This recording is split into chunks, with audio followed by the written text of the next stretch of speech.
बिस्मिल्लाहिर्रहमानिर्रहीम। अस्सलाम वालेकुम दोस्तों, उर्दू फन टीवी में खुश आमदीद। मोहतरम नाजरीन, आज की वीडियो में मैं आपको एक अफसोसनाक खबर से आगाह करने जा रहा हूँ। नाजरीन, नौशहरा विरका में सके बाप बेटा को गिरफ्तार किया हुआ था। उनको हथकड़ियां लगा के कचहरी में अदालत में पेश करने के लिए लाया गया तो मुखालफिन ने फायरिंग करके कत्ल कर दिया। मोहतरम नाजरीन, तफसीलात के मुताबिक नौशहरा विरका में मुखालफिन की फायरिंग से हथकड़ियों में जकड़े बाप बेटा कत्ल हो गए।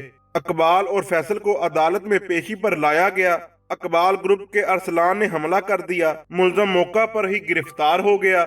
मजीद तफसीलात में बताया गया कि मुखालफिन की फायरिंग से अदालत के दरवाजा पर हथकड़ियों में जगड़े बाप बेटा कत्ल हो गए। मुलजम ने मौका पर ही गिरफ्तारी दे दी। दोस्तों, नवाही गांव डेरा शाह जमाल के रहायशी करीबी रिश्तेदार अकबाल ग्रुप और आजम ग्रुप के दरमियान 4 साल कबल लेन देन के तनाजा पर झगड़ा शुरू हुआ, जिसमें अब तक 7 अफराद कत्ल हो चुके हैं।